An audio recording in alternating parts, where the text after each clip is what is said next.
Oh my goodness, what is happening, you guys? I am your pal Hal, aka Hal Rudnick, and we're hanging out on Backchannel. Thanks for being here, everybody. I'm excited to spend a couple of hours with you, and you know what? We're gonna have some fun. We're gonna have some good times. You know what? That is the Your Pal Hal guarantee. We're gonna have a couple of laughs, a couple of gags. There's gonna be some hijinks, some nonsense, some fun, and you know what? Along the way, maybe we might just learn something, or maybe not. Hope we have some fun.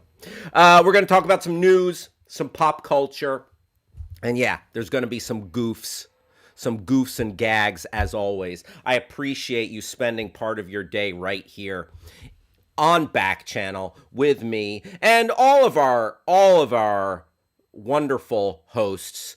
Before me, the delightful, the debonair, the diligent. So many. I'm trying to think of yes, the destructive. No, he's not destructive. The great Anthony Davis really classes up the joint. And then after us, stick around for the drive with Mario Smith. He is dropping some knowledge, a very thoughtful, learned perspective. I really enjoy Mario Smith. And in between, it's me, your pal Hal. And I would love for you to participate in our program. And you can do that a couple of different ways. If you are hanging out on Amazon, if you are hanging out, listen to your device, okay, your home smart device. Well, there are a couple of ways you can participate in the show. So you can talk to us. All right. And please get your smart device's attention. Use the magic word say and put in anything after that. So tell us what you're doing today, what you're snacking on. I love talking snacks. I'm I'm an old school snack guy. Or just let us know anything that's happening in your life or any of the topics that we're talking about. Chime in about that. I would love that. So, smart device, say, I'm hanging out in my sweatpants and doing my homework. Or smart device, say, I am working from home. Smart device, say, I'm day drinking. Smart device, say, I'm just staring into the void, contemplating existence. Sure, we're all prone to do that once in a while. Or go to YouTube and chat with us there. Okay, you can chat with us on the YouTube feed, on Backchannel, or go to backchannel.tv, leave a review of the show, chat with us there, backchannel.tv. In the review of the show, you can say anything you want. More snack talk, too much snack talk. I wish Hal would shave every day. Listen, this 5 o'clock, I have like permanent 5 o'clock shadow when I wake up. Like I shave. 10 minutes later, I have 5 o'clock shadow. So, yeah, that's just how my garden grows, y'all. This morning, I'm having a pretty good morning. Got some coffee in me. Did a little crossword puzzling. Looked at the news. Looked at a lot of topics to talk about. Oh, heck yeah, Dan Kurtz, baby got Backchannel. Nicely done, Dan Kurtz. I appreciate you being here, and thank you for being a pal on Twitter, and thank you for being a pal right here on the Backchannel. We need to talk to, like Dan Kurtz, you bring up a great thing. We need to talk to Sir Mix-a-Lot and get him in on the Backchannel. Talk is in the house. Talk in Ohio. Just got done. Chicken strips and French fries. Damn, Talk, you are speaking my language. I used to go to this place in LA called Pioneer Chicken, and I got that was my favorite. They had these, the juiciest chicken strips. I don't know, for some reason, I just flashed back to my favorite chicken strips. They were called the strips and chips, and they were the fry, they were such a crisp, heavily breaded piece of chicken breast, and then the chicken was so juicy. Oh, man. But most of the sad story is most of the Pioneer chickens in Los Angeles have closed down. There's one like probably about an hour away from me. I'm gonna have to make a pilgrimage. I'm gonna have to do it. But talk. Thank you for sharing your snacking right here. I I appreciate it. Alex joined the stream.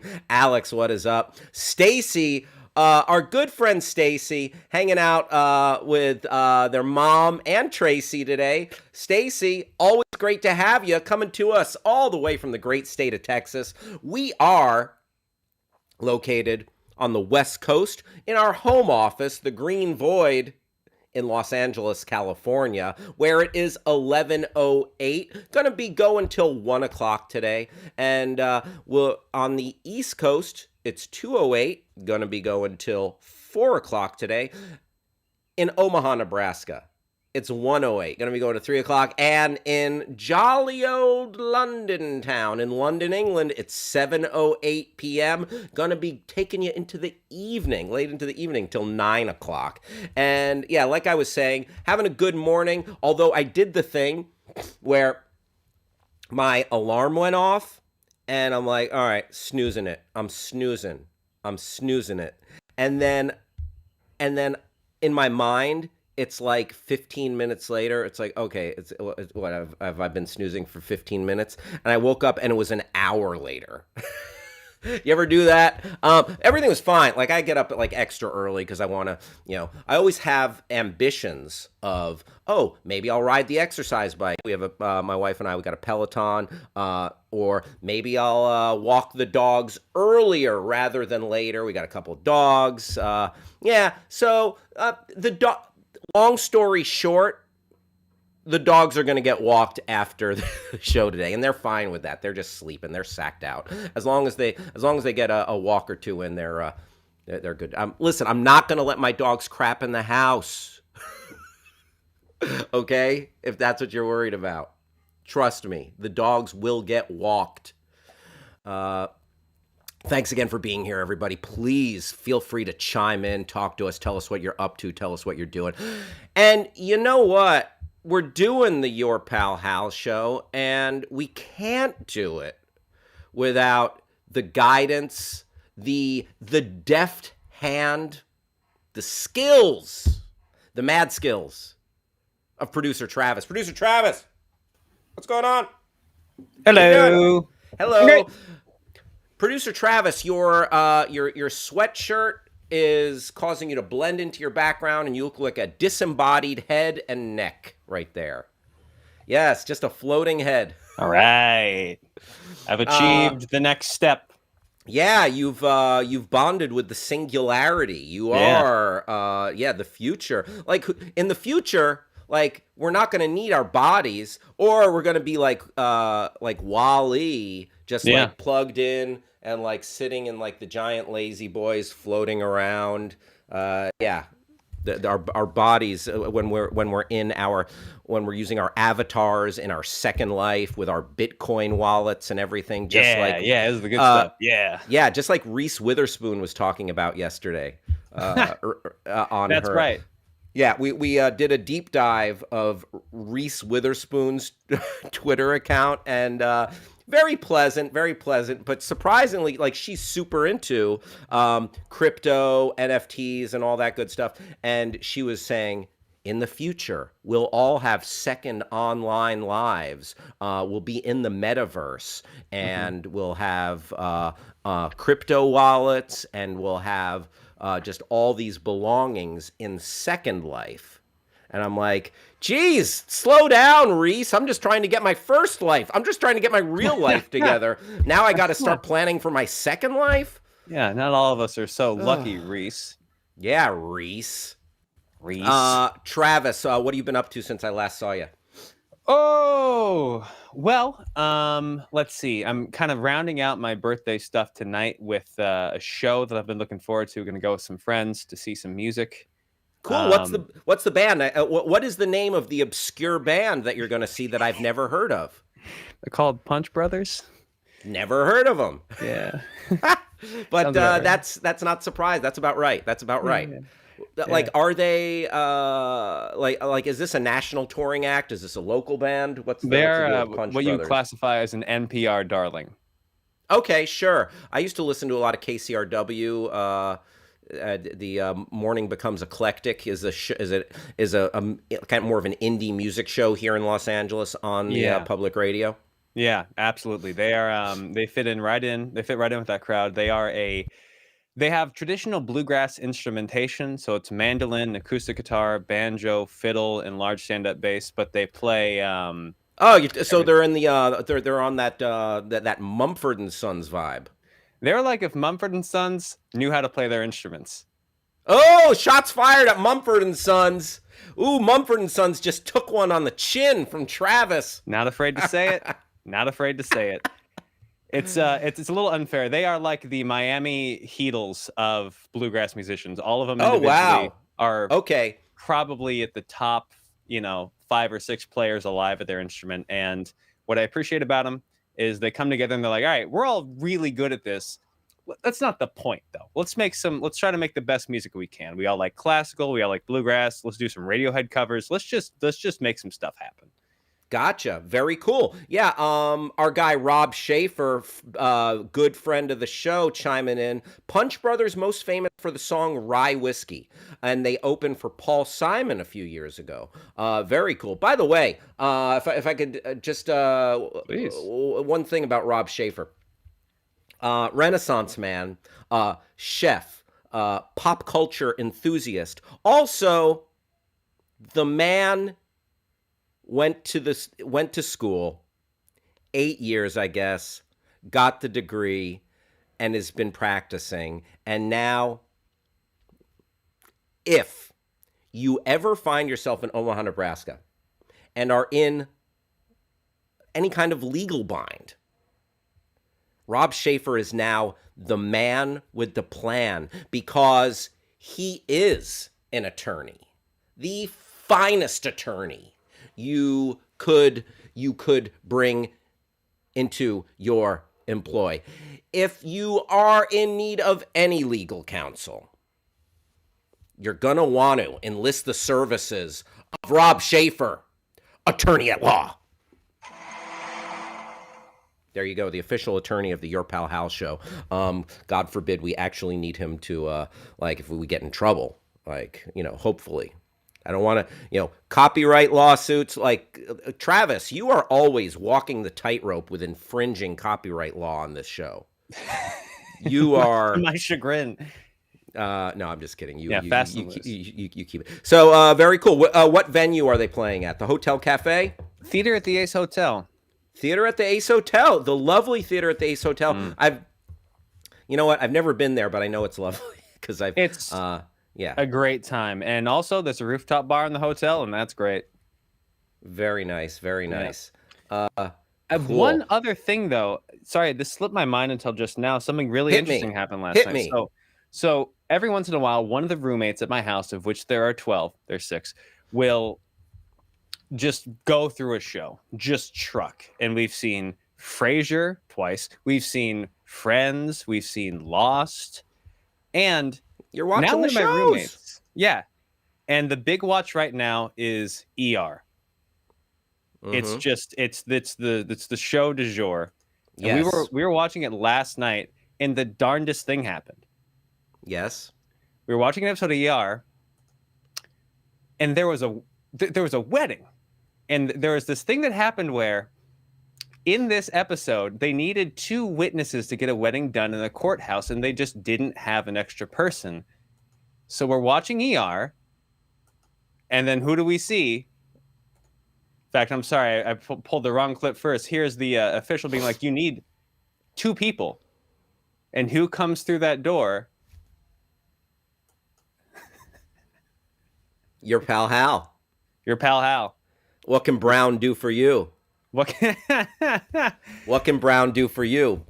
They can be your second witness at a wedding. Yes. Very early on, when I first got to Los Angeles, California, I started doing. I jumped into acting and background work. And this was like a glorified, like I was like a glorified extra essentially.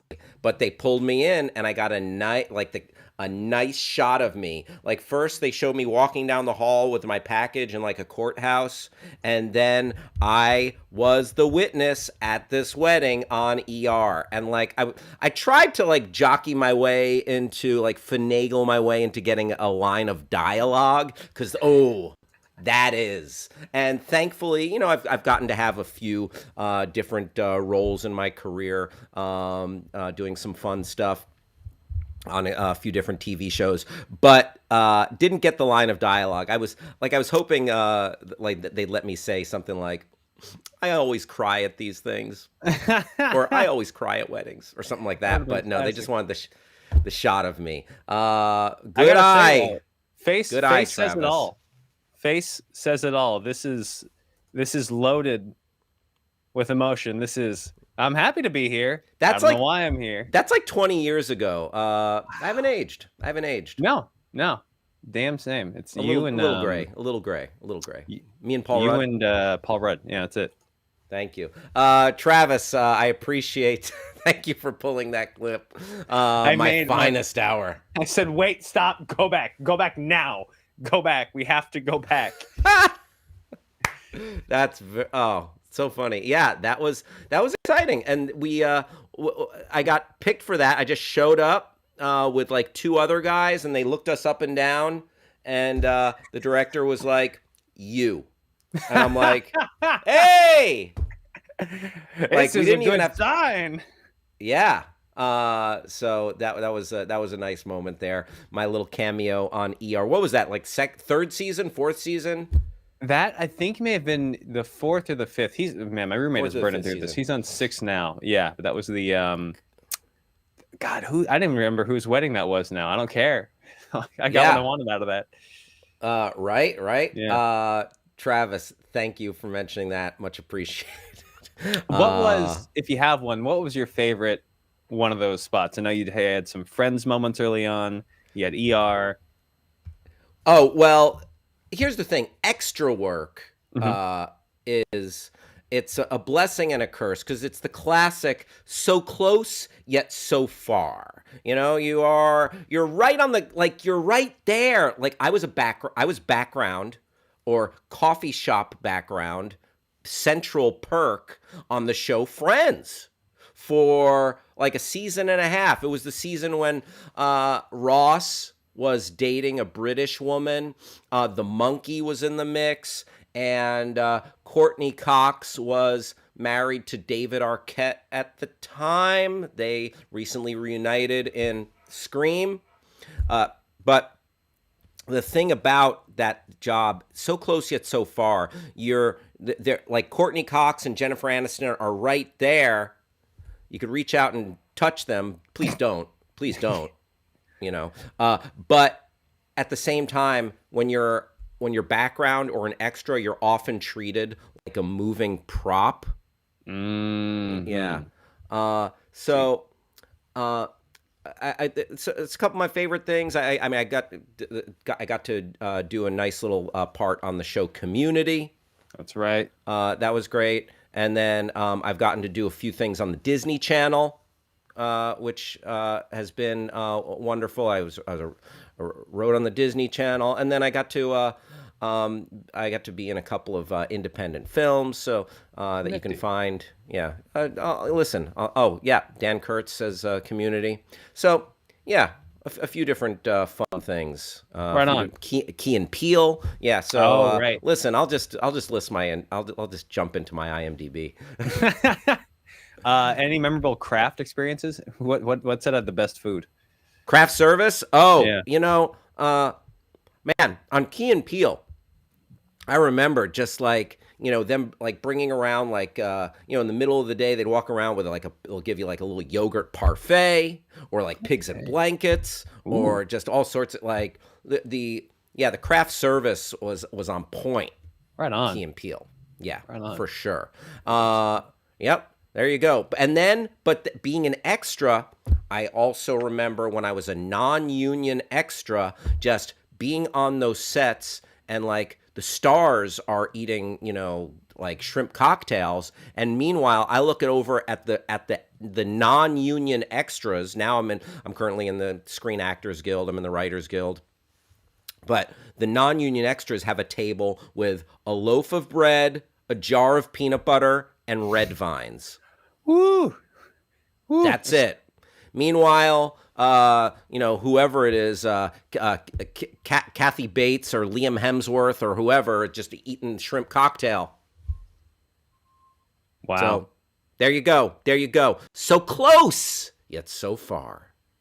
But yeah, you know what? It's it's a fun. I'm very fortunate. I've had a really fun journey. I've gotten to do a lot of different things. Oh, A yeah. lot of fun stuff. Acting, hosting, writing. You know what?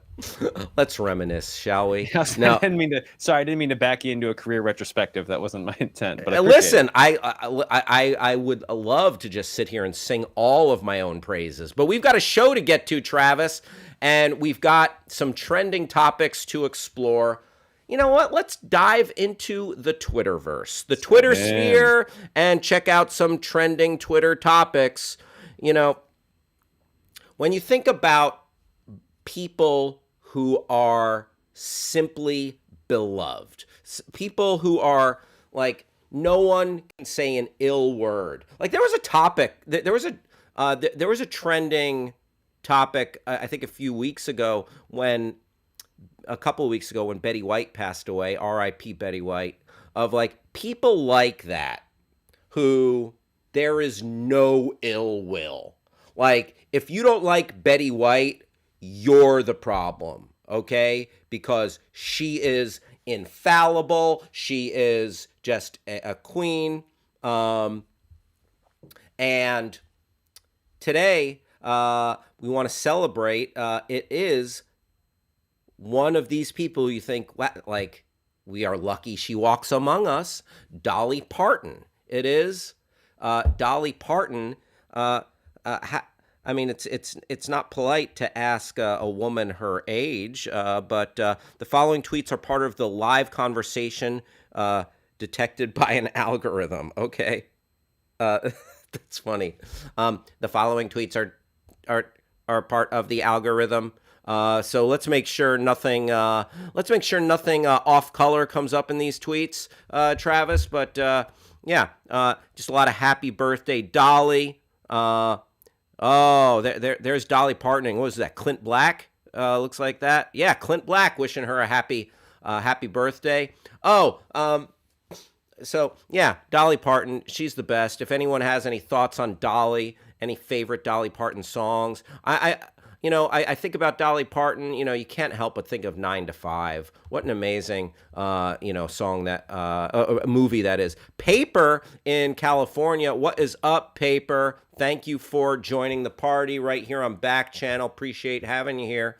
Feel free to join the conversation. By the way, Travis, Stacy chimes in, your sweatshirt is silly with you and the disembodied head. And Stacy, I have to agree. I mean, Travis, a floating disembodied head, that is that's always pretty silly. What? I don't get it. Oh my goodness. Oh my goodness. This is the best bit I've ever done. This is gold. Yes, comedy gold. There's just Dolly Parton hanging out in her birthday suit, and that is her just a really sharp pink suit. Yeah, we remember 9 to 5. I love the song. I think it's a very heartfelt song. Hard Candy Christmas. My dad he really liked that song, and just talking about a Christmas where, hey, we may not have much money, may not have much material things, might only be getting a piece of hard candy this Christmas. But you know what? We're going to make it. We're going to make it all right. I can't help but, I'm a little countrified talking about Dolly Parton. Dan Kurtz in the chat mentioning, you know what? Marty and Elaine, and R.I.P. Marty. So shifting gears, there is an institution in Los Angeles, California, at a bar in Los Feliz, part of the Los Feliz neighborhood of Los Angeles, called the Dresden. There was a there was a band, the husband and wife, Marty and Elaine, who would wear like sparkly shirts, and they would sing like show tunes, Vegas lounge era. Like imagine the most kitschy retro Vegas lounge act. That was Marty and Elaine, and they are immortalized in the movie Swingers. Swingers from probably 96, 90, 95, 96, 97, whatever, that era. John Favreau, Vince Vaughn. Great flick. If you haven't seen Swingers, check it out. Marty and Elaine immortalized in Swingers, and they would play at the Dresden Room in Los Feliz, which was kind of like an old school cocktail bar, the kind of place where you go get like a martini or an old fashioned and you just like hang out and take in the vibe. And it was like old school, kind of like, I've been in this town for 40 years kind of guys. And then it was a mix of hipsters and then tourists. It was a real cool spot. I haven't been there in a long time. Obviously, I haven't left the house in 2 years. Pandemic, anybody? But Marty and Elaine, very cool. And they would sing like show tunes, like like out of like Guys and Dolls, like "Luck Be a Lady Tonight," or the jazz standards. But then they'd mix it up and they'd sing more modern stuff. Like they'd mix in like maybe they do a cover of a Nicki Minaj song, or like mixing in like sort of like some classic rock, like a jazzy cover of a David Bowie song. So like very awesome. And my sister, who I will not name, said that back in the day, like in the early 90s, maybe late 80s, she hung out with Marty and Elaine in the parking lot, like maybe smoking a cigarette and maybe like smoking a little one of those jazz cigarettes. But Marty and Elaine, and a Los Angeles institution, R.I.P. Marty. R.I.P. Marty, wishing the best to his partner, Elaine. There you go. Also, just while we're in talking about people we've lost, Mac Miller, great hip hop artist. I think he gave us a lot of great music. Today is would have been his. How old would Mac Miller have been today? I think we were the same age, or he was a year younger, so 29 or 30. 29 or 30. Wow, way too young. And he was born 5 days after me. Wow. Yeah. There you go. Yeah, a great legacy of just cool, thoughtful hip hop. Headed in such a cool direction too. That last record was going to be really something. Yep. And I've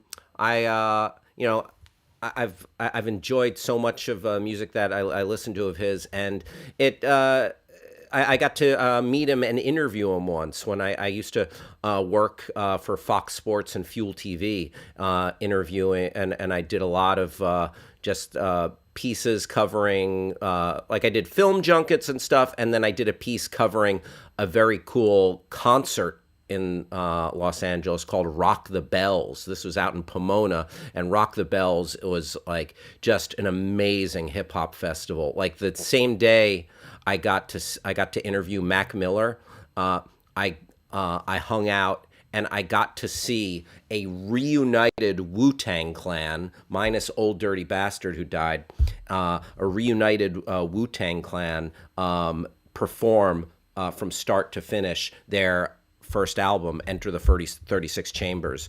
And like that's one of my favorite concert going experiences of all time. Mind-boggling. Yeah, so good, so good. But Mac Miller, just he was a real cool dude when I got to interview him, and I was already and enjoyed some of his music. And yeah, gone far too soon. There you go. There you go. A couple of birthdays and a couple of sad remembrances there. What else? We got some trending topics. So yeah, one of the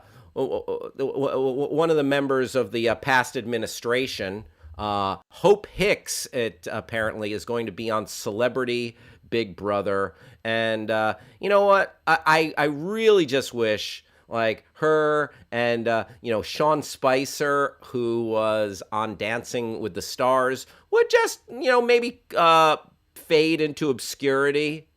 Uh, Although maybe it might be fun if they did an all political edition, and then they had to, let's take everyone from like every administration. This is a new show. Let's start a Lord of the Flies show where they have to set up some sort of like ramshackle government on an island or something. Hope Hicks, former lackey for Trump. Like what qualifies her to like? Is she a celebrity? Is this Celebrity Big Brother? Like you know, like I've never seen her speak. Yeah, I don't know. I'm glad. I'm glad I don't watch that show. There she is with Kellyanne Conway, aka Butthead. Is she Butthead and Matt Gates is Beavis?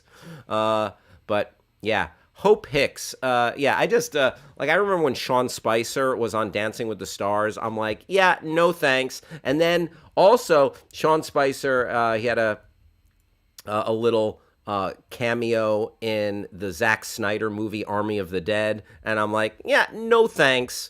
Not interested in like employing the rats who jumped ship.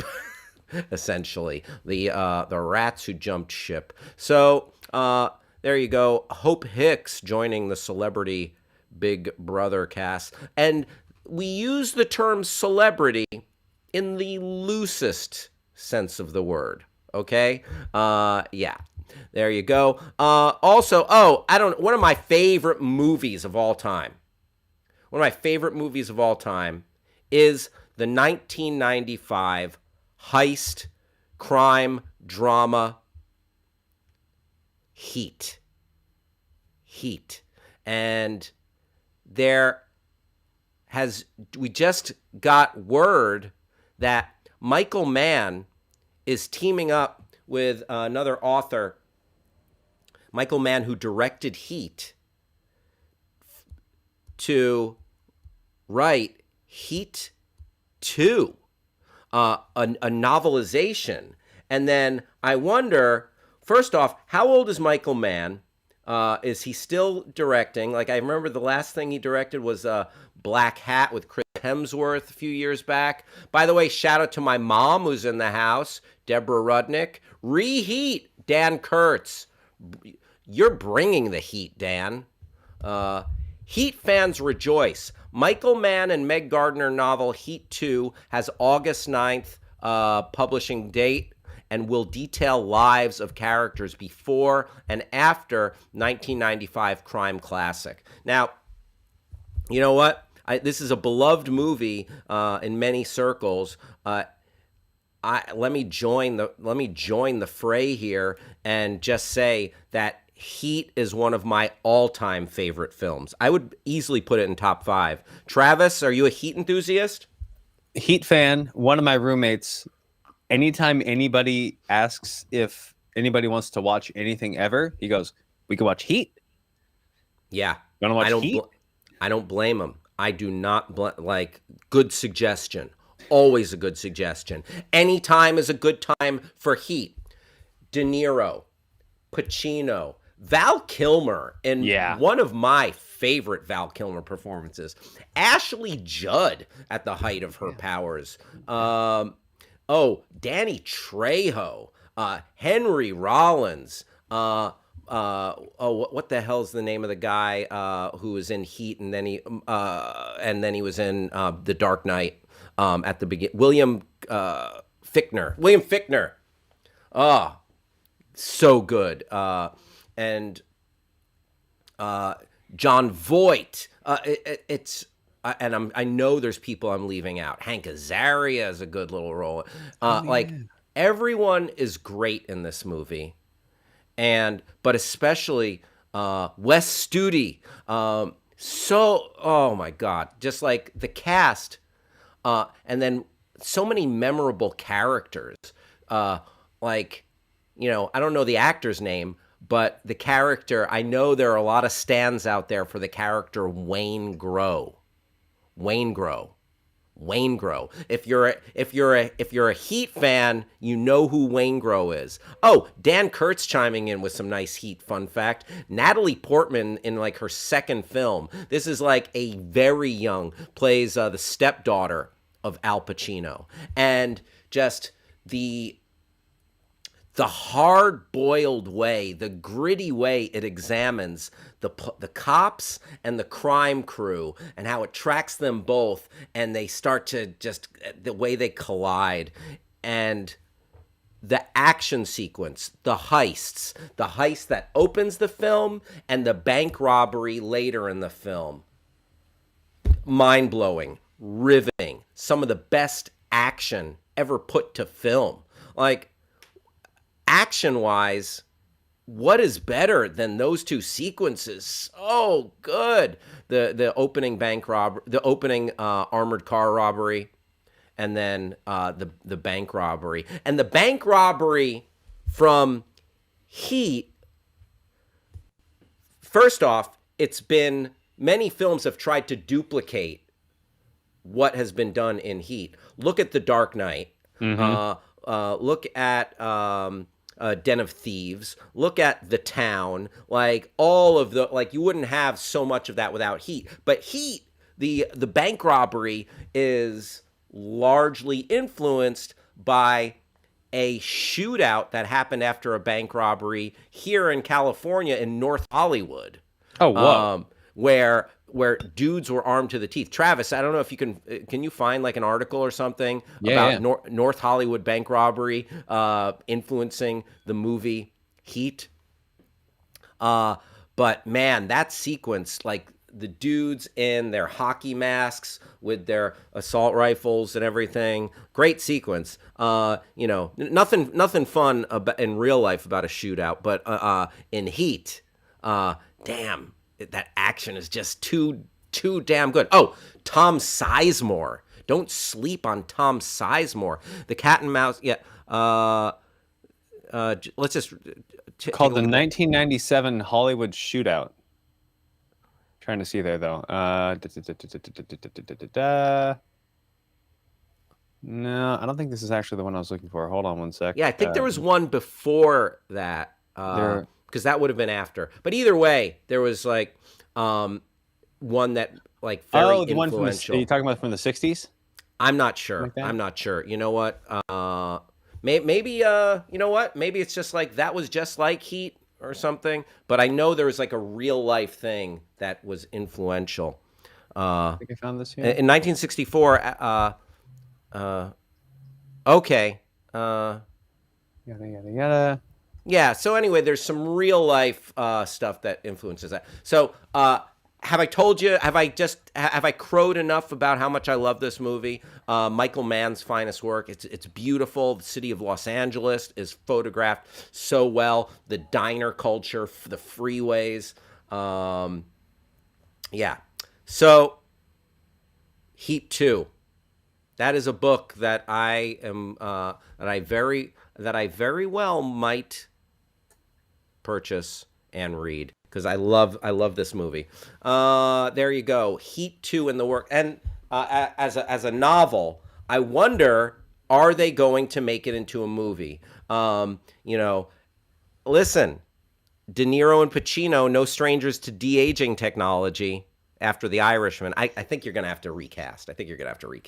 Unless you. What does it say? Read it to us, Says here, Travis. today I learned the bank robbery scene from the movie Heat was used by the U.S. Marines to train recruits on the proper way to retreat under fire.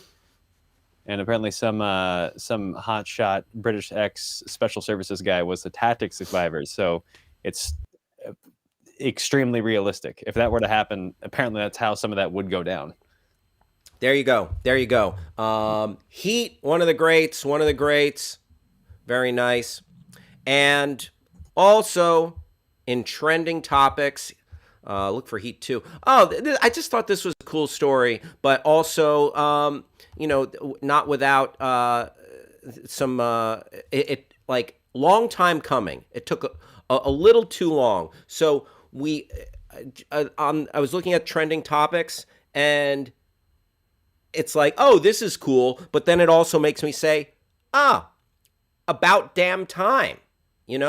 We are on the cusp of having in the US, we've never had a black female chess master. So as far as chess playing goes, master is I guess, the highest honor you can achieve. Or the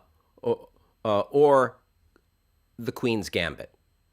No, that's just a TV show. Master is the highest achievement you could have, and apparently there has never been a black female chess master, and it's not because that there haven't been black female chess players. It's like so many things in life, there's a barrier to entry for certain worlds. And Rob Schaefer, thank you. The highest title in chess is Grandmaster. Like I said, Rob Schaefer, Renaissance man. So oftentimes, if you're not born into a certain culture, or if you're not part of like either an old boys club, or maybe racially there are some barriers to entry. But I was looking at this article, there's a culture of playing chess within the black community, but for a long time, I'm looking at this article coming from NBC. For a long time, black players, especially black women, haven't felt welcome in mainstream competitive spaces. Because, like literally, when you walk around, look at this. Look at this young woman holding just all of these medals, trophies. Like she's pulling off some Queen's Gambits. I've seen the Queen's Gambit. Having all those prizes, she's pulled a couple of Queen's Gambits, is all I'm saying. And I like using the title of the Netflix chess playing show starring Anya Taylor-Joy as a verb. Oh, looks like you Queen's Gambited there. Did you do a Queen's Gambit? I might just pull I like just throwing it around in conversation as a noun, as a verb. Oh, I Queen's Gambited you. Anyway, that's because I'm a dope. But this woman is not a dope. She is the real deal. And yeah, like it said, it's not because of, black women not feeling welcome in these competitive, mainstream competitive chess spaces. It's not because black people don't play chess or something. Like you go around, just go to a park in New York City. Like you're going to see this amazing culture of speed chess. It's a real thing. And but this woman, she might become the first recognized chess master. I'm just going to read a little bit from this article from NBC Watch Live. Rochelle Ballantine navigates Marshall Chess Club in New York City like it's her own home. With a hasty New York stride, she weaves through the narrow wooden hallways of the club to the back room where newer chess players hesitate to go. She plops down her belongings on an unused chess desk, headphones on, and shovels a few bites of Chipotle burrito bowl before her match. Oh, doubly speaking my language. I love a little Chipotle burrito bowl. She's a veteran in the chess world. 10 years ago, she was a star in the 2012 documentary Brooklyn Castle, which followed rising chess stars at a junior high school in Brooklyn, New York, that serves low-income students. The buzz was that Ballantine could be the first black woman chess master in the U.S., but then she abruptly stopped playing and went to Stanford to study law. With the layered discrimination that comes with being both a woman and black, Ballantine said working toward being the first was exhausting. Quote, I was tired of having to show up and fight for my right to belong. I have to do that in every other aspect of my life, and I didn't want to do it in the one aspect where it really should not matter, so I stopped, Ballantine told NBC. Yeah, that's a freaking shame. That you don't, like, other people, show up and, you let your skill do the talking. You let my queen's gambiting do the talking. But then when you've just got the, I'm not telling anyone anything they don't know already, but like it's no one ever said life was fair. Although maybe it's so unfair for everyone that it's equally fair. But then no, you absolutely there. Other people are able to just acclimate because of privilege, and you because of these unfair measurements and standards. Like, you have to go that much further to prove that you are allowed in the door, that you could be part of this world. So, but this woman sounds brilliant, a Stanford law student, and now potentially on her way to be the first chess master who is a black woman. Just a quote at the end of the article. It only takes a few people to make a bit of noise and effort, and that will inspire other people to come through. You're already seeing some talent coming through. It won't be long before we see a black female master in the U.S. With the support we can give people now in the U.S., I would think it will be different. I really do. Yeah, and you need that. That's what representation matters. Seeing that, like, wow, this person can do it, then if I'm a kid or if I'm a person or just like a novice at something, and that person is like me, that person looks like me, listen, you don't need someone to say, oh, you're okay, you can do this. But in other cultures, when you don't have those examples, it can be harder. So to have people break that glass ceiling, to have people be the first in a field, that's a good thing. That's a good thing. So I don't know. That story, it really spoke to me. I like it. This woman just sounds very impressive. And yeah, hopefully she gets the Queen's Gambit and becomes a master, a grandmaster, Bobby Fischer, whatever. Searching for Bobby Fischer was the first chess movie that I saw back in the day. So I thought that was a cool story. Rob Schaefer chiming in. The international chess ratings are from lowest to highest. Number 6, candidate. Number 5, national master. 4, national senior master. 3, FIDE master. Number 2, international master. And number 1, the coveted grandmaster. Rob, I think you left one out. Rob. That was pretty good. And Rob, you are, again, a Renaissance man who is a fountain of information. But you left out Queen's Gambiter. Queen's Gambiter. I think that might be number 7. Rob says, I left a video on YouTube one time, and the next video was chess. Now almost all of my recommended videos are about chess.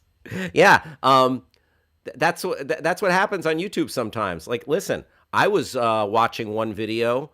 I was watching the Joe Rogan podcast, and then I got radicalized because all the videos that came. Listen, one day I'm watching Joe Rogan, the next day it's January 6th, and I'm at the insurrection. Just kidding. But the YouTube algorithms, they can be interesting. But and that's a great point. Like whatever you watch, recommended videos are like every possible offshoot of that thing you just researched. Also, the algorithm knows us a little too much. Like, let's say I have to let's say I'm doing some gardening and I need to buy like a trowel and a shovel. Then everything is going to be gardening, like in your searches, like all of the targeted advertising. Let's say like I bought some pants online. As the pandemic started, listen, I've gotten into wearing a little bit of athleisure wear, sweatpants, joggers. I was searching, I wanted to buy some more joggers, and now my whole damn search was like jogging pants and like my targeted advertising. So yeah, Rob, the algorithm is real. The algorithm is real, my dude. It is 11:53, everybody, on the West Coast here in the home office in Los Angeles, California. We're going up until 1 o'clock. It is 2:53 on the East Coast, going up until 4 p.m. on the East Coast. And it is 1:53 in Omaha, Nebraska, home of Rob Schaefer, where we're going up till 3. And in jolly old London town, it is 7:54 p.m. And we're going up until 9 p.m. in London. Dan Kurtz says the algorithm's going to get you. The algorithm's going to get you. The algorithm's going to get... Dan, coming with the puns, the jokes today. I like it. Thanks for hanging out right here with your pal Hal. So those are just a few of the trending topics we poked around and found on Twitter. Now we're going to shift gears. Every day we do a little bit of a deep dive, and where we explore either a special trending topic, maybe a hashtag, or a Twitter account belonging to either a celebrity or a corporation. You know what? I'm a simple man. This thing, the way my brain works, very easy, very basic and easy. Yesterday, our Twitter deep dive was Reese Witherspoon. Today, our Twitter deep dive is Reese's Candy. It's that simple. I am that basic. Thank you very much. So let's take a look at, listen. Tell me, okay, chime in. I want to hear, because like I said, we're very pro snack here.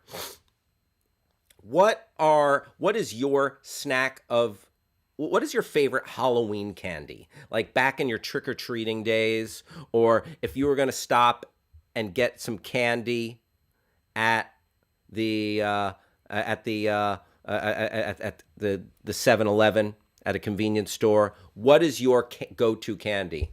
Me, I mean, it doesn't get much better for me than Reese's peanut butter cups. Love Reese's. And but don't get it twisted. This is not a paid endorsement.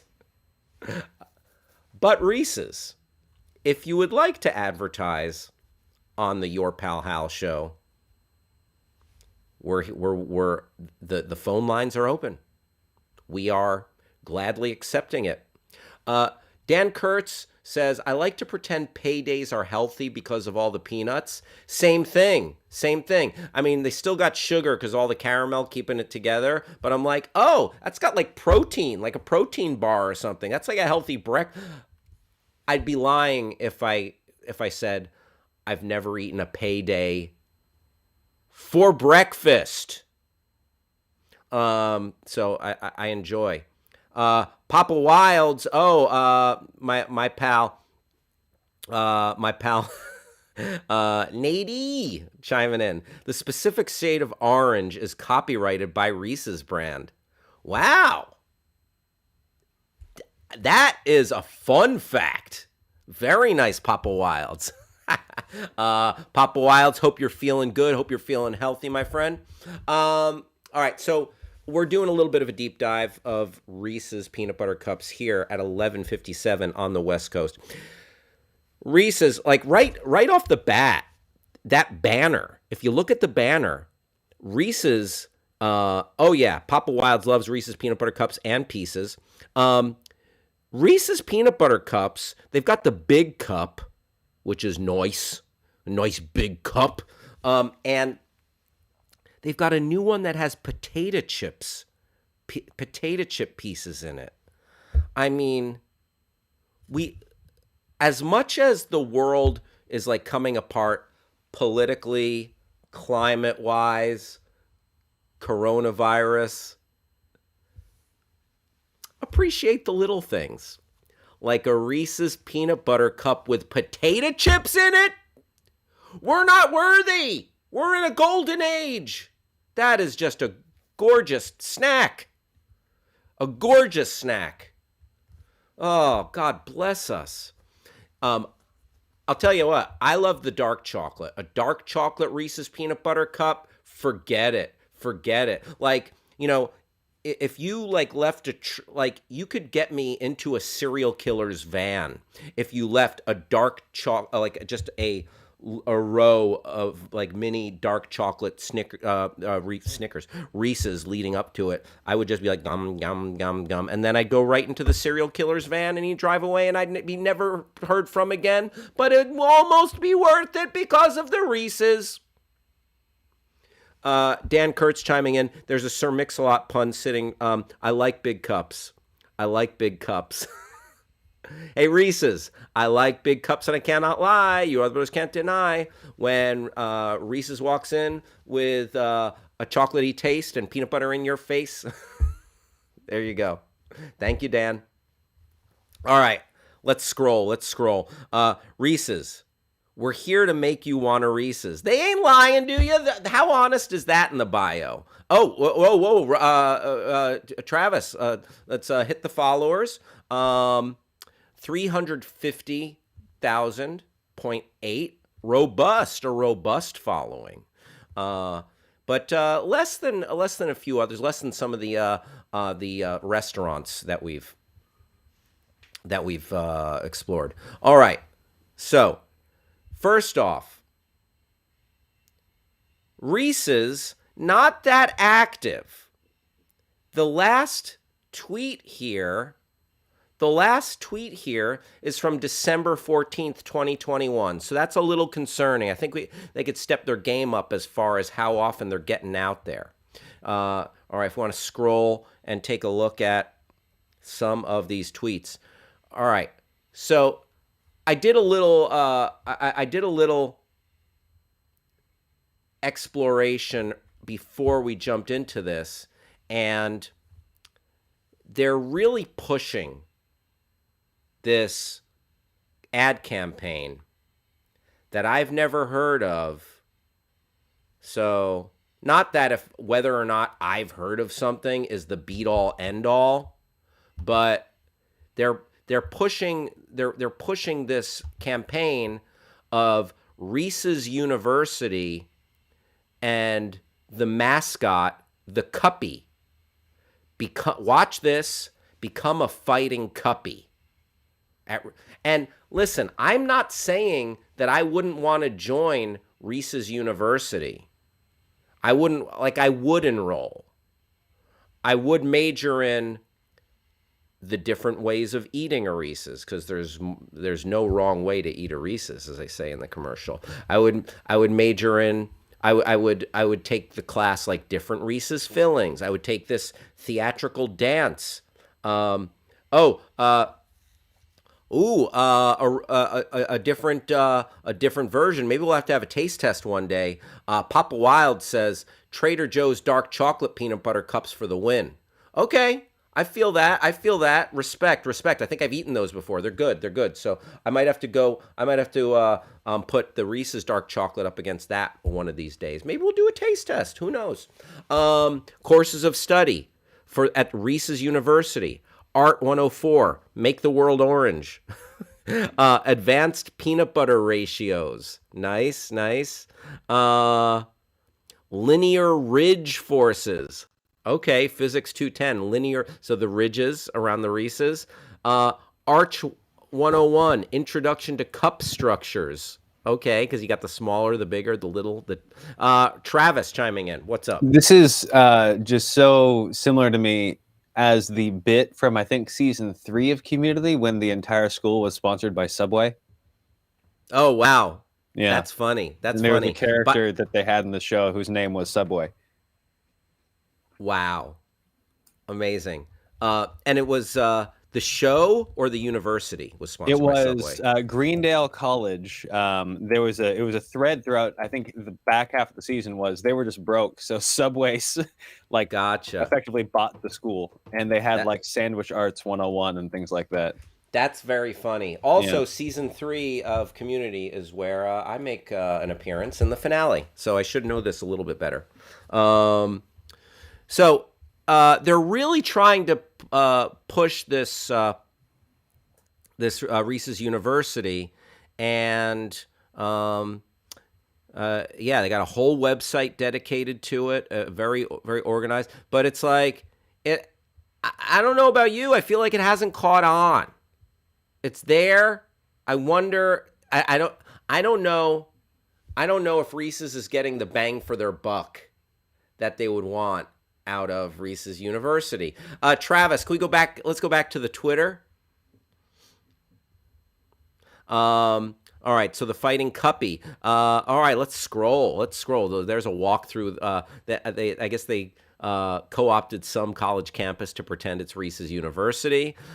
There's a cool looking mascot, but I've never seen that mascot before. I don't not like it. We're taking Cuppy to the big leagues. Catch Reese's University in the 133rd Rose Parade. Okay.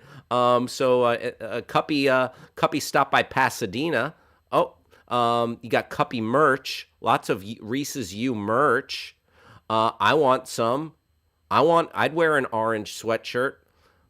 Wow, that is fashion forward. That is fashion forward. We got this woman looking like she got a lampshade on her head and like find your passion at Reese's U. An outfit that you can design an outfit that looks like a Reese's peanut butter cup.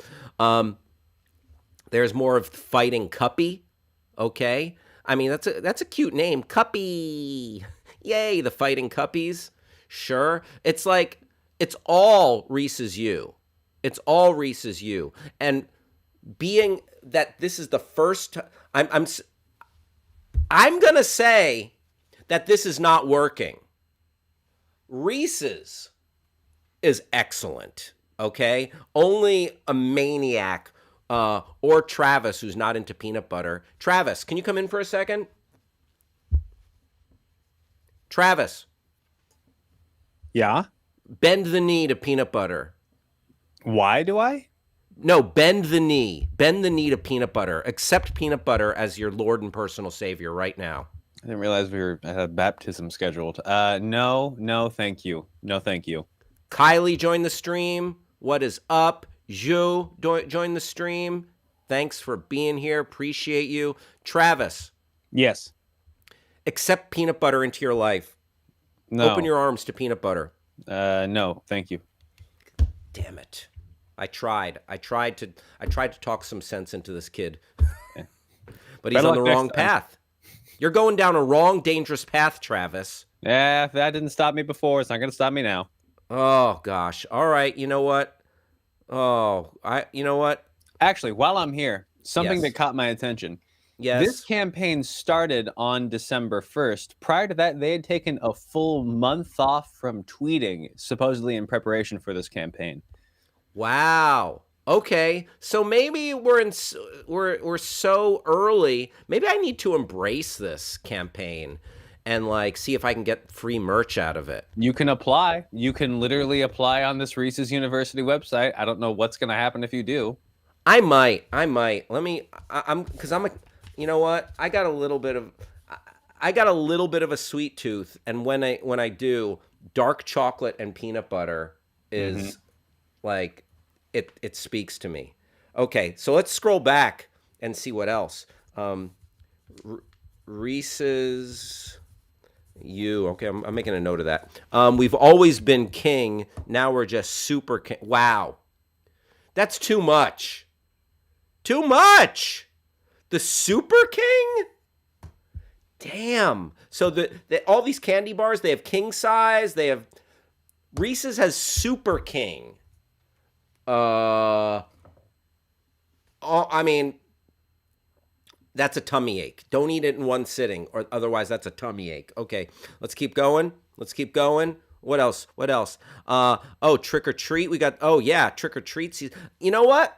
I'm a little surprised that there isn't more activity around Halloween. Barely any. Barely any. Coach Eric, college coach Eric Musselman. The Arkansas Razorbacks. There we go. He's got all his Reese's swag. Very nice. See, I want a care package like that. Oh, that's good. That's good looking. Watch the Walmart shilling for Reese's. Okay, keep going. Uh, Definitely. Sonic Drive-In, Reese's Peanut Butter Shake. Oh gosh, that sounds good. Oh god, you know what? I am making myself very hungry. Papa Wilds chimes in. Sofa King, Sofa King. Very nice. I like that little crown. Ah, peanut. Peanut. Our butter half. Okay, on National Peanut Day in September. So not very active. So it's like goes from like the middle of October to like the middle of September between tweets. So they need to dial it up. Like you can't go from like 0 to 60 on like your social media presence. People are like, oh, like I didn't even realize like you didn't have that much of a presence before, and now they're really trying to push the Reese's U. Oh, look at this! Look at these beautiful peanut butter cups. Oh, Travis, you don't know what you're missing. That's just gorgeous. That's just okay. Team Reese's, Katie Ledecky. What a here's an Olympian. Katie Ledecky, who won looks like a gold medal at the Summer Olympics. What a whirlwind the past couple of weeks has been. This is from August 16th. Yeah, not very active on Twitter prior. Reese's Cups are the perfect celebratory treats. Thank you, Reese's, for supporting my journey. There you go, supporting the Olympics and Olympians. Katie Ledecky. I don't know what sport she was in, but congrats to her. And yeah, there you go. So not that active on Twitter. Then they, starting in December, kicked into gear with the Reese's University and Cuppy. Okay, so a couple of things. I would enroll at Reese's University for adult learning. Do they offer adult learning? I would, maybe a night class or something. I like Cuppy. He's cute. And I am, after the show, going to see if I can finagle it to get some merch. You know what? That's it. That's it. That is your pal Hal. Twitter deep dive into Reese's. And like I said, this was not a paid endorsement from Reese's. But Reese's, if you're out there listening, it very well could be. And here's what I offer you. Every day on this moderately, lightly viewed show, I would, if you enlisted us, sing your praises. Exalt your product from the highest hills with my loudest megaphone. talk about the delicious chocolate, the rich, savory peanut butter, and the beautiful orange packaging that is like a beacon on a hill. And then, oh yeah, my mom says sounds yummy. But then I would excoriate, take to task your competition. So, oh, Kit Kat? Pff, more like, screw that.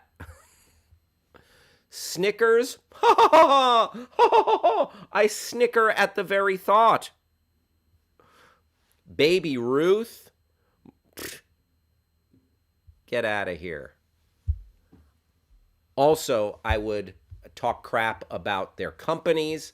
I would really, and I would potentially, Rob Schaefer, I hope you're listening, I would libel myself in I will make false claims about your competition, risking my financial well-being on your behalf, Reese's. There you go. Reese's Peanut Butter Cups, please advertise on the Your Pal Hal show. That was Your Pal Hal begs for a sponsor. Your Pal Hal begs for a sponsor. All right. It is 12:13 on the West Coast. It is 3:13 on the East Coast. Travis, what happened to the Your Pal Hal begs for a sponsor, Chiron? It was up. Oh, it was? I didn't see. You know what? My bad. Tunnel vision. You were enraptured in your begging. Travis Reeves, best Chiron guy in the biz. Don't doubt him. I just did for a moment, and it came back to haunt me. Thank you for hanging out with us today, Travis. I think we got through okay. I think we'll, I wouldn't. Don't be so hard on yourself. We made it through. You begged, they heard. Came back to haunt me. Okay. Fair enough. Thank you, Travis. Don't let me tell you how to grieve. You know what? Don't let me tell you how to grieve. That's right. Oh yeah. Thank you for hanging out with us, everybody. Kimberly joined the stream. Kimberly, it's great to have you here. And remember, I would love for you to participate in our show. You can talk to your smart device. Use the magic word say. And then put in whatever you want after that. So, smart device say, I'm eating Reese's Peanut Butter Cups right now. Smart device say, there's more than one way to eat a Reese's. Or you can go to YouTube and chat with us there, or go to backchannel.tv and leave comments, leave reviews for the Your Pal Hal show. There you go. And again, it is 1:15 the hour, and we've got some fun stuff in store for you right now. So we've got a bunch of wrong answers to get to in our segment, Wrong Answers Only. All right. Yesterday we started we had a wrong answer question. If you were on your deathbed, God forbid, if you were on your deathbed, what would your last words be? If you were on your deathbed, what would your last words be? Wrong answers only. And we got a lot of good ones. Today, we asked another question. Travis, do you want to bring up the new one, if possible? Good work. Thank you, Travis. Travis, Johnny on the spot. Appreciate you. So Amazon just announced the new Lord of the Rings TV show. I mean, they had previously announced the Lord of the Rings TV show, and which I'm looking forward to. I'm a Lord of the Rings fan. I'm excited that Amazon TV is making this show. And the Lord of the Rings show, the name of the actual show will be called The Rings of Power. My question is, What were the other titles in contention? Wrong answers only. And God bless us, the Twitterverse has provided a deluge of dumb, awesome wrong answers. Oh boy, I'm excited about that. We got a bunch of pretty silly, intentionally bad wrong answers for what the name of the new Lord of the Rings show would have or could have been. Hey Travis, Yes. what's easier for you? Should I just read it on my own, or do you want to bring them up? I can bring them up here. We got some Okay, here. great. Let's do it. All right. Again, what were so? Go back to the tweet one more time. So yeah, the Rings of Power is the actual name. What were the other titles in contention? Wrong answers only, please. Wrong answers only. All right. Thank you, Travis. Here we go. Prince Ali. Oh, my buddy Ali. He says, what I'm about to share could get me in trouble, but everyone needs to know the following 5 alternate names that the producers were considering before settling on the Rings of Power. Lord of the Rings. Rings everywhere. That's good. Ringleader and the Jewelers. Very nice. Very nice. Couple of great ones from Prince Ali. Let's keep going. LOL of the Rings. You know what? I like that tone. Because listen, we've seen a lot of Lord of the Rings content. 3 Lord of the Rings movies, 3 Hobbit movies, same universe, etc., Middle Earth. So LOL of the Rings, it's like, oh, they're gonna get kind of cute and funny. But alas, no. Okay, so how Sauron got his groove back. Hey! How Sauron got his groove back. I like that. From Carl SMA. David Borrego coming in hot with several goodies. Lord of the Bling. What? You don't think you don't like think Sauron is gonna flex on those fools with his bling? Also, the name of a Mad TV parody sketch that followed that exact premise. Wow, wow. Yeah. Good pull. Yeah. Nicely done, Travis. Thank you. Frodo and Sam's Excellent Adventure. Party time. Excellent. Oh, no, that I just conflated Wayne's World and Bill and Ted's. Party time. Excellent Adventure. Frodo and Sam's Excellent Adventure. Sick. Smeagol and Gollum's Bogus Journey. Smeagol. Gollum. My precious. Very nice. Gandalf and Friends Saturday morning cartoon. Yay! I could actually see that happening. That's funny. Lord of the Ring of Fire. They take part in Johnny Cash lookalike contest. Thank you, Katie Timonen.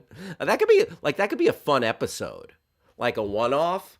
Like, do they get modern music? Modern 1960s Johnny Cash. Do they get modern music in the Shire? I don't know. Is the Shire a real place? New Zealand's real. Hey, Travis, would you mind doing me a solid here? Always. Do me a favor. Scroll through and read a couple of these if you don't mind. You got it. All right, I'll be right back. All right, I'm in charge now. Anyways, as we were, Lord Ringlove, or how I learned to stop worrying and love the Balrog. That's funny. Play on Doctor Strangelove. Lord of the Rings of the Lord. That's not too different from what they actually had, which is pretty funny because that's funny. Rob Schaefer coming in here. Lord of the Rings. Legally, we cannot show events that surround the movies, only the lesser known Second Age. Literary jokes. Yeah, that's really good. That's getting an official Your Pal Hal show which we now have our own Twitter thing now. I wouldn't follow this. We're not going to post anything. We just use this to scroll because we can set up guardrails on content. Lord of the Rings. Oh Lord, these rings coming.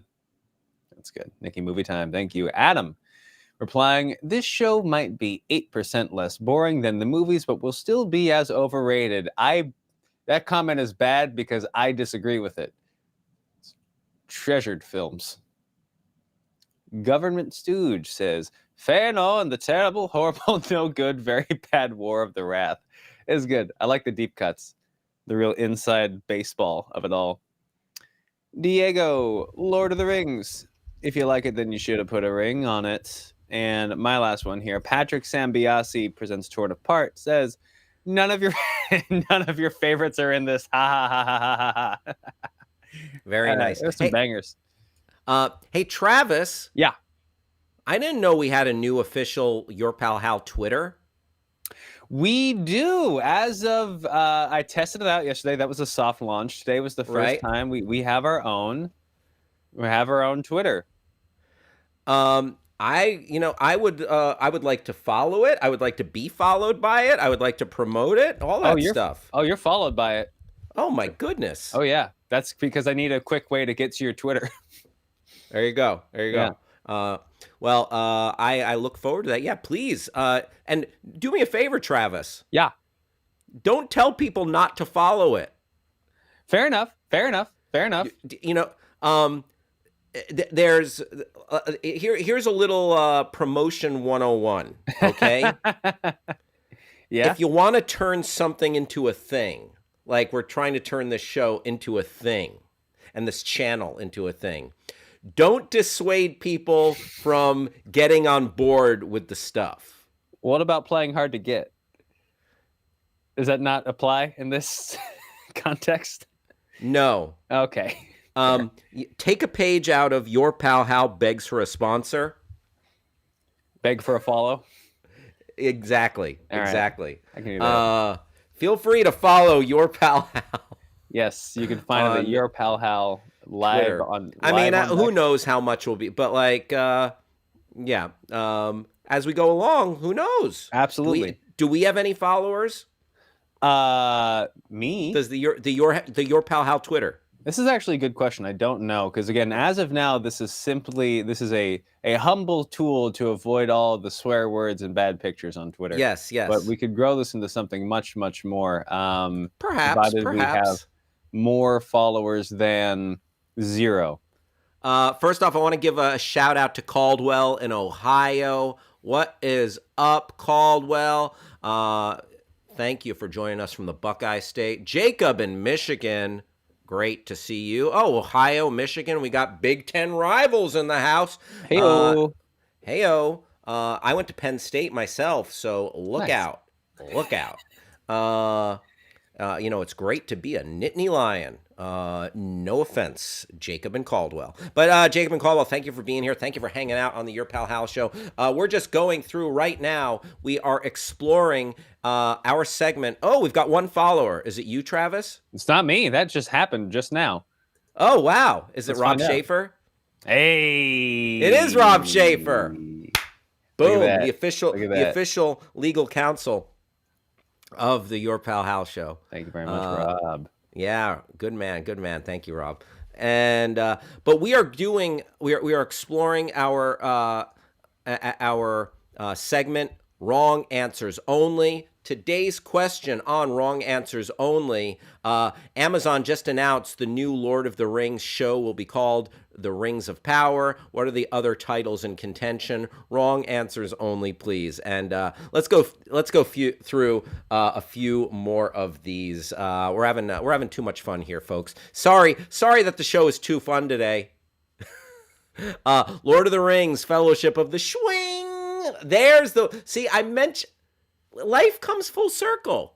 I wrongly mentioned Wayne's World when talking about Bill and Ted's Excellent Adventure or Bogus Journey or whatever, and now we get a Wayne's World reference. Sometimes a life she makes a sense. Lord of the Rings, Fellowship of the Swing. Wayne and Garth getting very excited. All right, next up, what else we got in this? Are there more of them? Travis is just leaving me looking at Wayne and Garth. Thank you. Lord of the Rings, watch the original trilogy. Well, yeah, there you go. Anthony Barrett bringing it down to brass tacks there. McLovin from Superbad says, "Ring, ring, ring. It's yo mommy on the phone." Mama.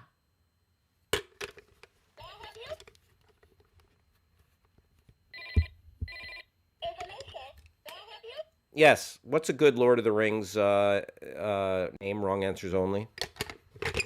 Hold and let's go back to that was. You didn't even have to go full screen on that. That was an aborted bit. Thank you, Travis. Lord of the Rings, the Lords of Lord. I love that. Oh, Lord of the Lords, the Lords of Lord. Yes, from give or take 200 million kilts. I like that a lot. The importance of second breakfast. Yes, especially if you're going to go on one of those walks, one of those journeys, one of those fellowship journeys. Paul Rubens stars in Big Top Bombadil. As opposed to Big Top Pee-wee. Very nice. Lord of the Rings. Airing and Airings, Excellent Adventurings. I like it. This is pretty good. This is good. This is very fun. Oh, Debbie Butterfield in the house. Travis's mom. Oh, yeah, it's a mom party. All the moms are invited. Lord of the Rings. Ring, ding, dong, ring a ding, dong. Ring, ding, dong, ring a ding, ding, ding, dong. Yes, I love that. Lord of the Rings, Dawn of Justice. That's Batman v Superman, you silly goose.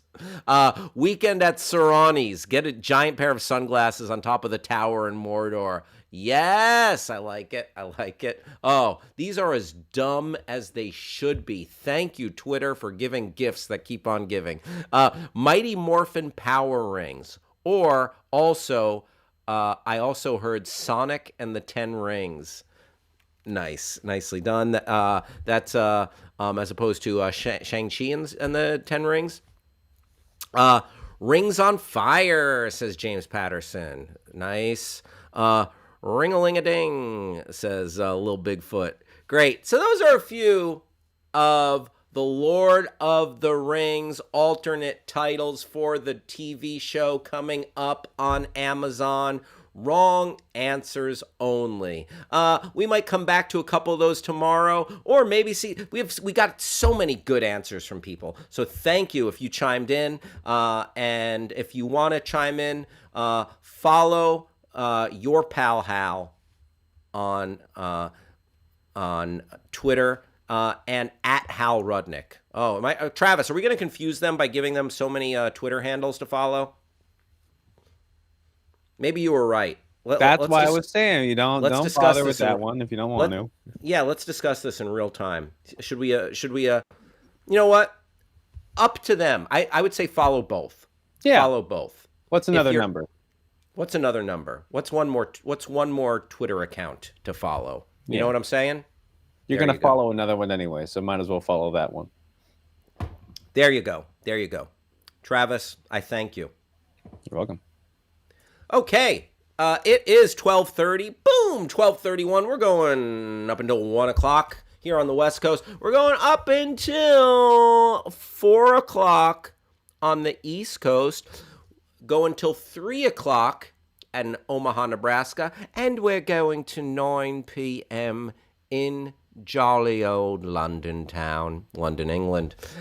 So, it is January. We are just firing on all cylinders headed into award season. We've already had the Golden Globes, the Screen Actors Guild Awards have been announced, and the Oscars are not too far around the corner. So, the New York Times, this is Old Man Hal takes out the newspaper, and I get the Sunday Times, and the Sunday Times had a whole Oscars section.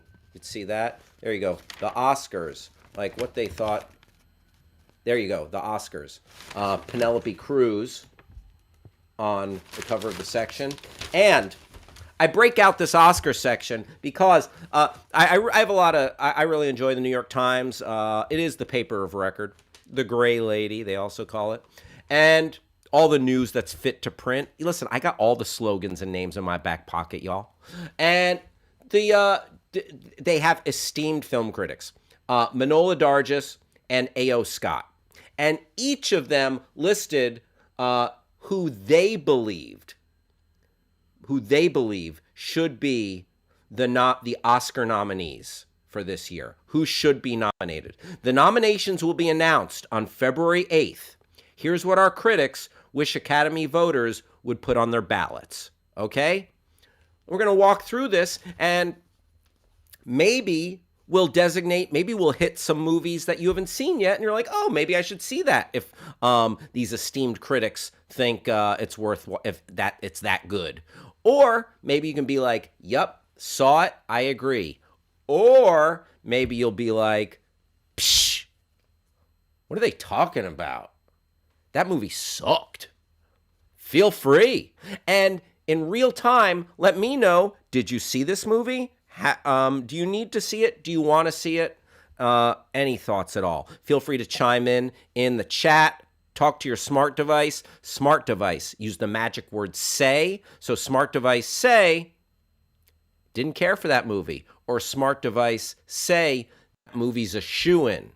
Or whatever you like. Or chat with us on YouTube, or go to backchannel.tv. All right, let's start with Manohla Dargis. She is one of the grand dames of reviewing. Like, she is an esteemed film reviewer. Okay, and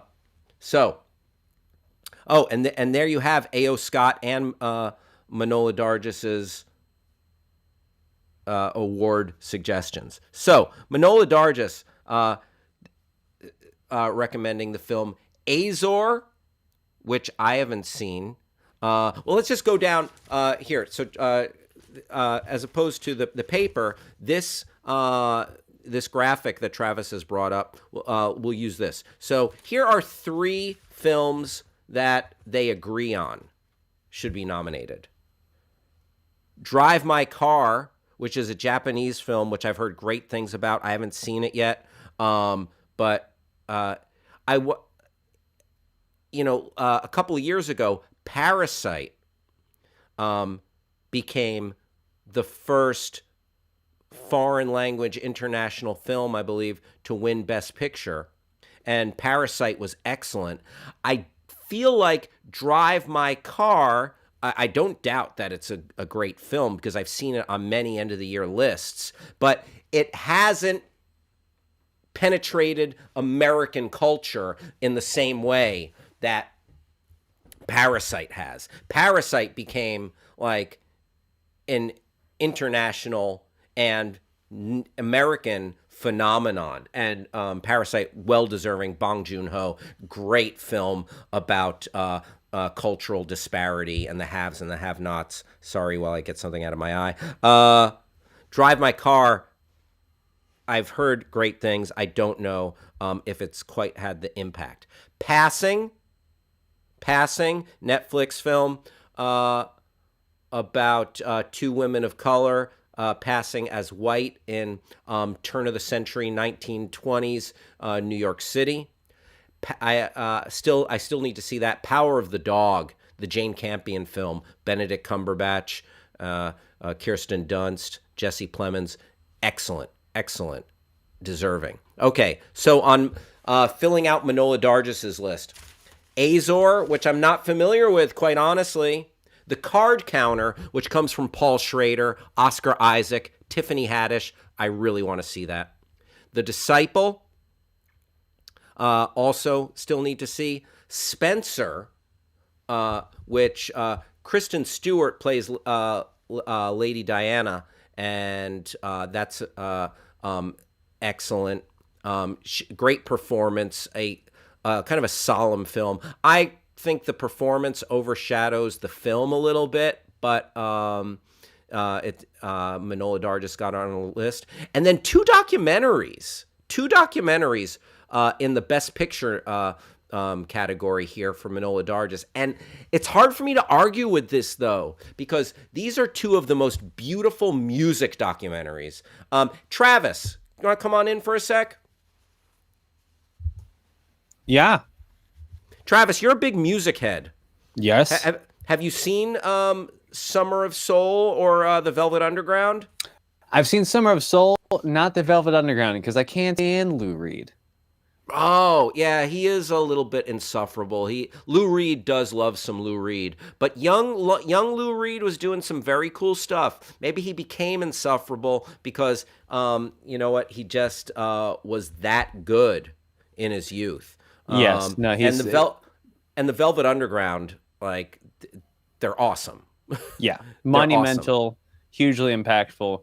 Never really my vibe in terms of music, and that was also a quote. That was a deep pull that was a joke just for me. That's a lyric from another song. Okay, gotcha. Yeah. See, I love the Velvet Underground. I loved them in college. This documentary was fantastic, and it really explores Velvet Underground, the New York City scene, Andy Warhol and the factory, and the environment that the band came together, and it's really beautifully put together. The Velvet Underground documentary, it's available on Apple Plus. So good. Worth watching. Summer of Soul, is that on Disney? I forget. Is it Disney? That was in or HBO That was a Hulu Max joint. I think that was a Hulu joint. No, HBO. Oh, criminy. Let's take a look real quick. Yeah, but that Summer was of the Soul Questlove directed one, right? Yep, Questlove, Summer of Soul, Hulu. Very good, very good. Thank you, Travis. Summer of Soul on Hulu, and then Wheel of Fortune and Fantasy, which I don't know, and then. A.O. Scott, the other films that he suggests, Annette, which I did not care for. I saw what they were going for. I don't feel like they achieved it. It's a musical exploration of celebrity, fame, Adam Driver, Marianne Cotillard. Yeah, I thought that movie was comically bad, actually. I think you can watch it on Amazon. I would love to hear anyone's thoughts on Annette. Bad Luck Banging or Looney Porn. That's another foreign film that's gotten really good reviews. Bergman Island is a film about a filmmaker, I believe. It's got Tim Roth in it, and he's going to kind of explore his Ingmar Bergman dark period on Bergman Island. Memoria, not as familiar. The Souvenir Part 2, not as familiar. The Tragedy of Macbeth, just watched. I'll probably talk about it. Denzel Washington, Frances McDormand, Joel Cohen directed. And West Side Story, the Steven Spielberg directed remake of West Side Story. A couple of films that are missing here that I might add into the mix. The Lost Daughter, I thought, was good enough to make this list. The Lost Daughter, directed by Maggie Gyllenhaal, starring Olivia Colman, is freaking great. And it's not a perfect movie, but I think King Richard might end up getting some recognition here. Will Smith's performance is fantastic. Cool. Let's scroll down, Travis, and see what category's next. Best Director. Here we go. Jane Campion, Power of the Dog. Yeah, really like that. That's looking like the one to beat. And Jane Campion, who made a great impact with her film The Piano in the 90s, is really just, this film has brought her back into prominence. Rebecca Hall for Passing, We mentioned that movie earlier. And then Manohla Dargis is talking about Drive My Car, Risuke Hamaguchi. Mentioned that film earlier. Todd Haynes, who directed The Velvet Underground, so good. Questlove for Summer of Soul, again, excellent. Like those films, not just about music, but really captured a time period, imparted like just a feel. And the music is so well celebrated and imparted to you. Honestly, like open a bottle of wine, crack open a beer, and just enjoy the music. It's just like you're vibing with these movies, and you're getting the cultural and historical relevance of the time periods that they're exploring. So good. A.O. Scott's other nominees are Mia Hansen-Love, that aforementioned Bergman Island, Joanna Hogg, The Souvenir Part 2, which I'm not that familiar with. I need to explore. And Steven Spielberg. Ever heard of him? West Side Story. Great. Let's check out the acting categories, or what's next? Best Actor. Here we go. 3 they agree on. Benedict Cumberbatch, Power of the Dog. Yes. Strong choice. Hidetoshi Nishijima. Sorry if I mispronounced the name. Drive My Car. Denzel Washington, Tragedy of Macbeth. Yeah, I mean, Denzel Washington, no stranger to Shakespeare, and he feels very at home in the well-made and beautifully shot Tragedy of Macbeth. And then going over to Manohla Dargis, Oscar Isaac in The Card Counter. Paul Schrader, by the way, if that name doesn't ring a bell, he wrote some of the greatest Scorsese films ever. Taxi Driver, Raging Bull, and he's an accomplished, amazing writer-director in his own right, aside from his work with Scorsese. The Card Counter, Oscar Isaac, and Fabrizio Rongioni in Azor. And then A.O. Scott, Adam Driver in Annette. Yeah, wasn't feeling that film. Not a fan of it. So, yeah, there you go. And Aditya Modak, The Disciple. Now, I'm going to say they got it wrong here. Will Smith absolutely should be nominated for King Richard. Will Smith was excellent. He lost himself in the role. Like, you watch it, and I just thought it was really well acted. It's one of those, it's like kind of like, this is, maybe it has the feeling like, every once in a while, an actor will be in something and it's like, oh, this guy is trying a little too hard for the Oscar. Like, I feel like Jim Carrey had that period in the 90s where he was in like The Truman Show, and there was the one, he had a few dramatic turns where it's like, wow, Jim Carrey is taking these big Oscar swings. But The Majestic, another one where it was like, wow, like Jim Carrey getting all dramatic. But this Will Smith performance, I think he delivered the goods in King Richard. So I think he is conspicuous by his absence, New York Times. All right, let's take a look at our Best Actress. Best Actress. Kristen Stewart, Spencer, Tessa Thompson in Passing. And then let's go, those are the 2 they agree on. Over to Manohla Dargis. Kirsten Dunst, Power of the Dog. Toko Miura, Drive My Car. Ruth Negga, Passing. And then A.O. Scott, Penelope Cruz, Parallel Mothers. That's a Pedro Almodovar film. Pedro Almodovar, great filmmaker. Katya Pascaru, Bad Luck Banging or Looney Porn. Honor Swinton Byrne, Tilda Swinton's daughter in The Souvenir Part 2. Oh, that's why I've heard of that. Yeah, so Tilda Swinton's daughter in that film. Great. Let's hit the other acting categories before we get out of here. Okay, so they each have, there are no crossover nominees in this. Interesting. Okay, so Manohla Dargis, Claire Foy, who you might know from The Crown. Claire Foy, The Electrical Life of Louis Wayne. not familiar. Katone Furukawa, Wheel of Fortune and Fantasy. Aoba Kawai, Wheel of Fortune and Fantasy. Fusaku Urabi, Wheel of Fortune and Fantasy. Wow, maybe I need to see that movie. Park Urim, Drive My Car. And then over to A.O. Scott, Ariana DeBose, West Side Story.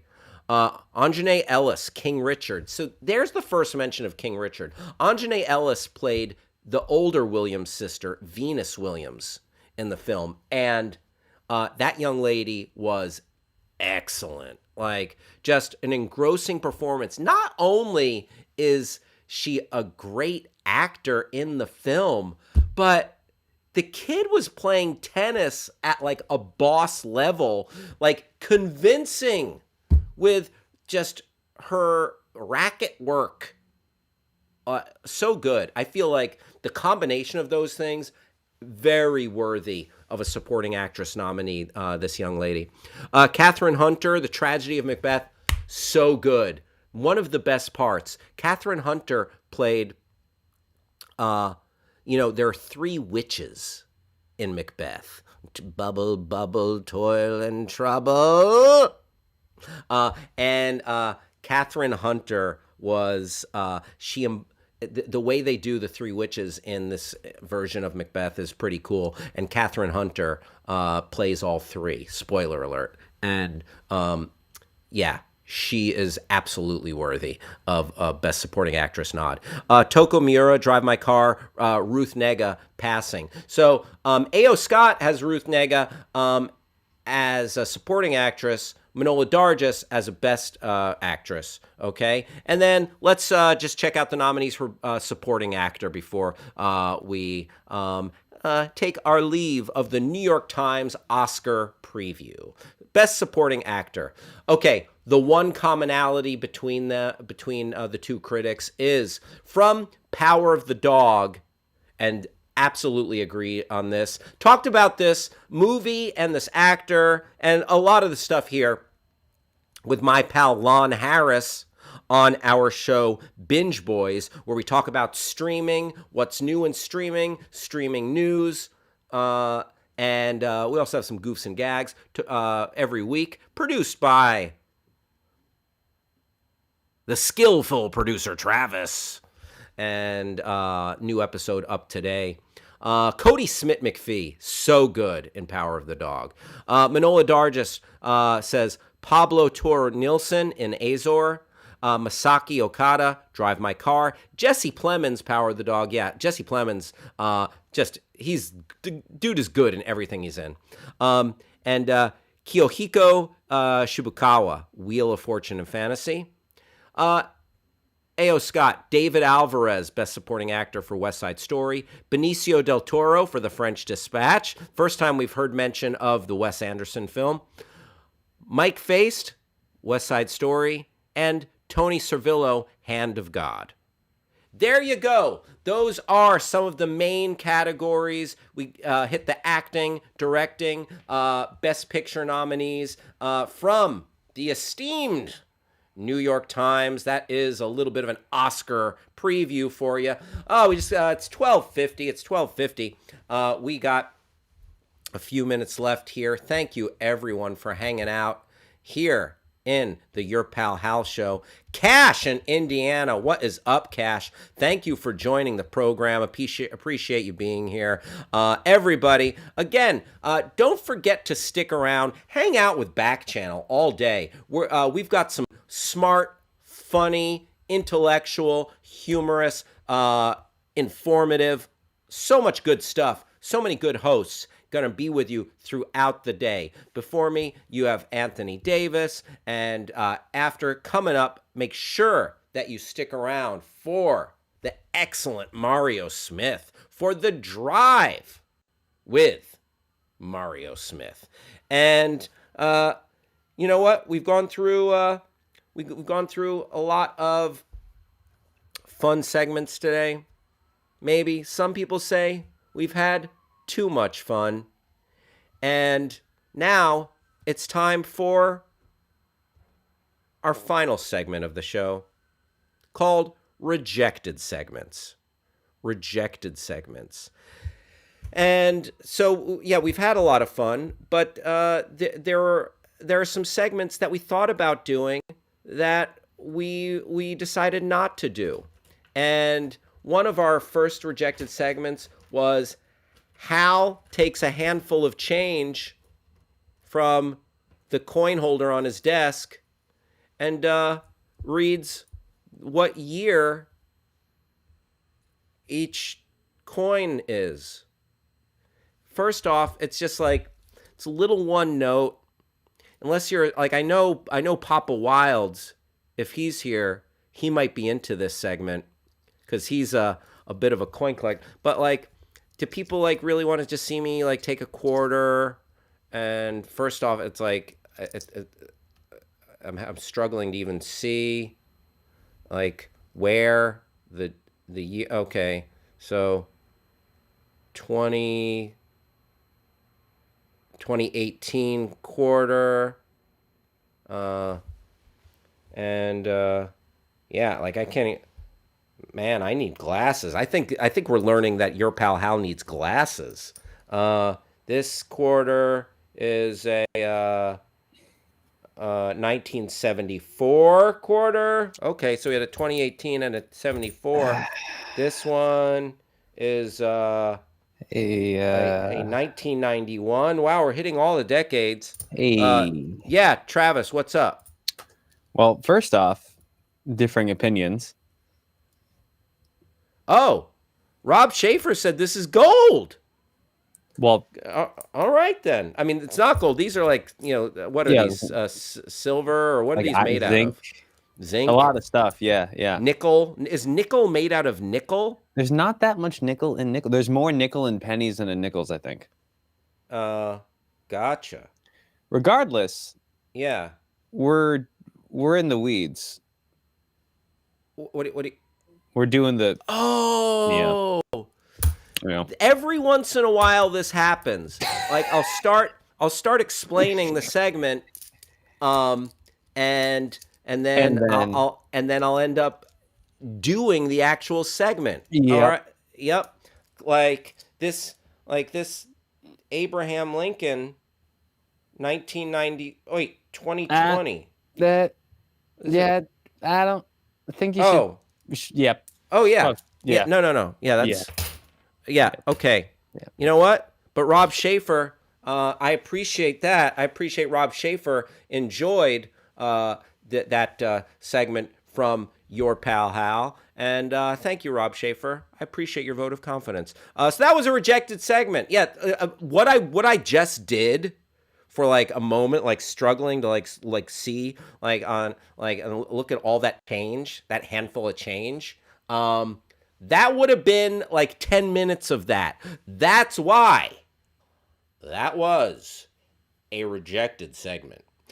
Folks, I've had such a good time talking with you today. We've talked about pop culture, trending topics, and there was a lot of funny. There were a lot of goofs, gags. We're going to hit more of those wrong answers only tomorrow, and we're also going to talk about some movies. We're going to talk about trending topics, and we're just going to go on a fun ride for 2 hours. Come on back tomorrow at 11 a.m. on the West Coast, 2 p.m. on the East Coast, 1 p.m. in Omaha, Nebraska. I appreciate you hanging out with us today. Everybody who's participated in the chat. Dan, Rob, our moms, Deborah Rudnick, Debbie Butterfield, everybody hanging out in the back channel. Thank you for spending time with us, and stick around for the drive with Mario Smith. Thanks again to everybody at Backchannel, and thank you, producer Travis. We'll talk to you tomorrow.